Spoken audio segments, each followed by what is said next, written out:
Hello, everybody. Welcome back to my Daily Dose with Tim. Today is season 1, episode 43. So, over the last 7 episodes, we were going over everything that's related to lease options. I understand that there are some other questions, and I also understand that a lot of you guys have been telling me that, oh my god, that was so intense. However, I love it when you tell me that you actually enjoy the content, especially the number analysis. And I've been getting a lot of feedback regarding the 4 deals per year plan that I shared with you yesterday as well during episode 42. So if you haven't had a chance yet, make sure you check that episode out because honestly though, that was one of my favorite math to show anybody because it really just shows that if you focus, even if you only know one strategy and you only have part-time, you can only put in part-time effort right now because you got a life, you got a job, you got kids, you got other things going on.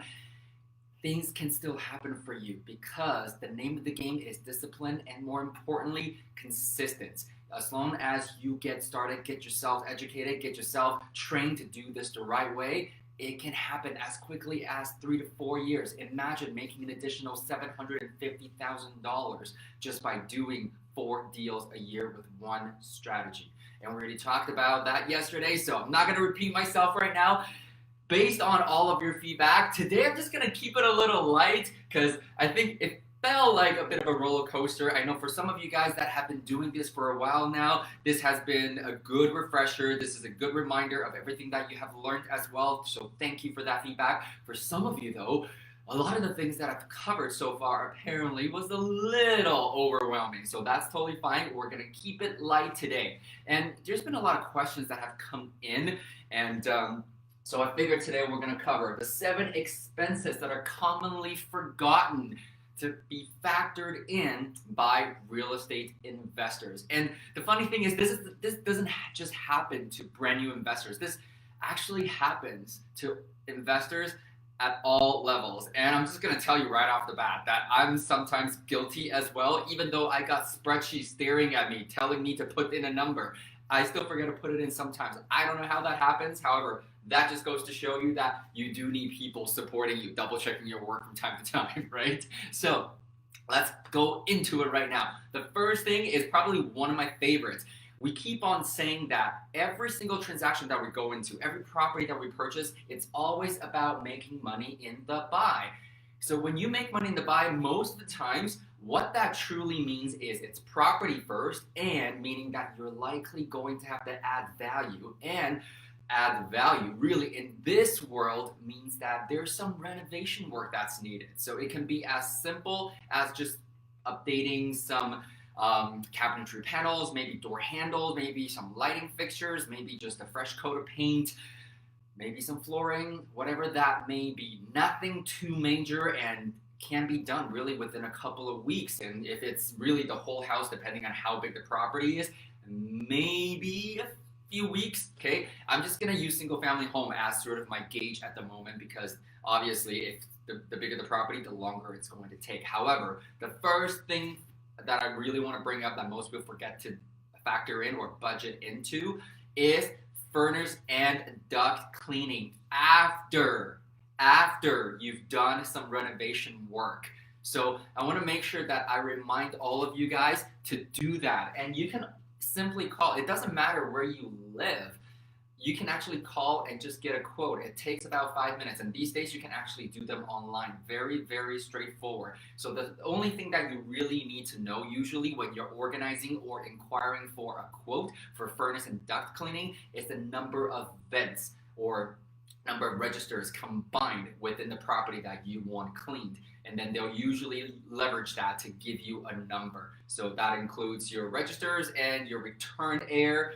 And if you have AC, then you need to let them know that you have AC. Always ask them if they will also clean the AC unit for you. Always ask them if they will also clean out the dryer lint trap, both internal and external for you as well, okay? So that is the first thing right here that most people forget to budget into. So I'm gonna write it out. So furnace and duct cleaning. Very, very important. And On the note of cleaning, this is the move in and move out clean. So the initial clean. Even though your furnace and duct is clean, even though your contractor has cleaned out the site and it looks decent, don't forget any sort of work that's been put onto a property, it tends to create some dust, it tends to create some mess, and obviously before you show your property, you want to make sure that it's presentable. It doesn't have to be squeaky clean per se, however, it needs to be presentable. That way you actually attract the people that you want. And I keep saying that how you do anything is how you do everything. And the funny thing is, from a marketing standpoint, the product that you're putting out there, okay, the customer that you're attracting are usually based on the products that you put out there. So make sure that you budget in cleaning. This could be your own time if you enjoy cleaning like I do. I actually really do enjoy cleaning. I don't know. Some of you guys know that about me. Cleaning is like a de-stressor for me. I don't know why. I think I've been conditioned that way. Maybe my parents did a very good job. When I was a teenager, I would clean the house for allowance. I don't know. However, these days I actually clean to de-stress myself, and I just find that maybe it's because from a psychological perspective, it's my version of instant gratification, because when I clean something and it's done, it feels great and I feel accomplished.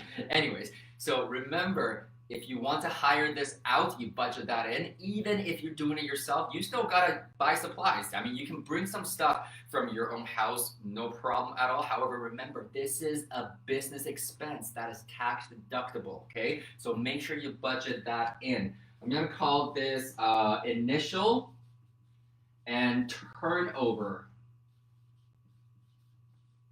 cleanings, okay? Initial and turnover clean. I'm gonna save some paper space so that we can keep it in one sheet today. All right, so the next thing that I want to go into with you guys, honestly though, it's really interesting. We keep on forgetting about this sometimes too, and you don't always have to buy a brand new property for this to happen. Brand new as in newly built. Write this down or copy this and follow me. It's this little guy here. Window covering. Okay? Unless you bought a turnkey property where everything is there, even if it's not furnished, you probably want to provide some sort of window covering, okay?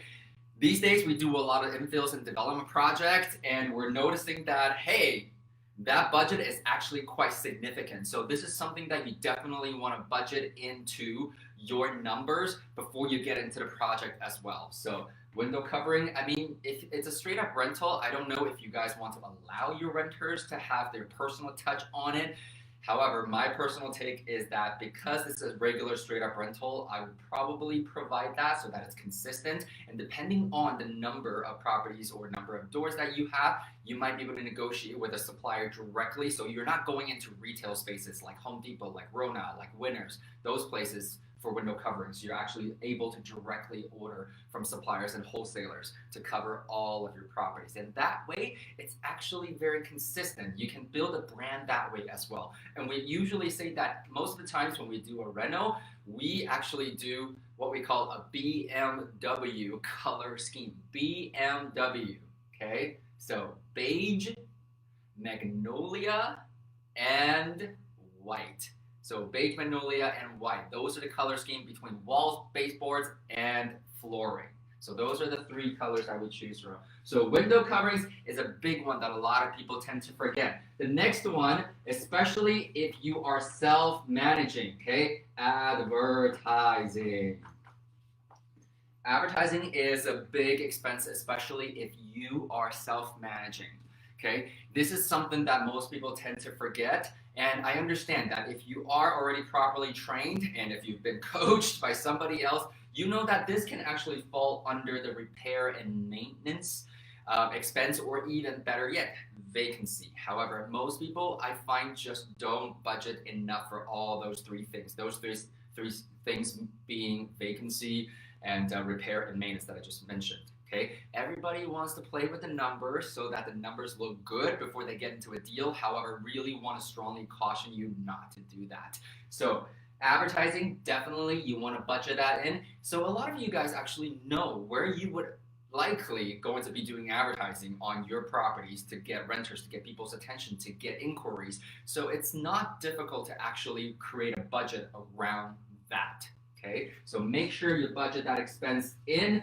Number 5, okay, I actually make a list right here and it just escaped me. Awesome. All right, the next one is funny enough. I think I mentioned this when we were going over the income properties calculations for deal analysis sometime 2 weeks ago now at this point. That is pest control. That is pest control. Even if you're in a single family home environment, the point is you never know. And this is why earlier I said the people that you attract are usually based on the kind of product you put out there. And so what that means is, again, ideally, you're gonna have good tenants with good hygienes and good cleaning habits. However, at the same time though, you still want to budget that in as well, because you just never know when a situation where you have a rodent situation, or you might have bed bugs, or again, if your tenants have little kids, sometimes they bring home lice. So yeah, speaking from experience, it's not so happy when that happens. However, again, I mean, lice is probably not as crazy, and I don't know about what kind of investor or homeowners you are. I would still definitely encourage you to stash some money away. Once again, if you're running your numbers really well and you are actually factoring in repairs and maintenance, this can actually go into that as well. However, I like to actually create a separate line for it when I'm doing my analysis, just so that I actually remember to put that in there, okay? Now, number 6, property management. However, I'm not talking about property management here. I'm talking about the taxes. So what I mean by that is, in Alberta, for example, that's where I live, we have only GST on sales, GST as our sales tax. And that's it, 5%. However, again, it just depends on how big a portfolio you have and how much you're actually handing over to your property manager.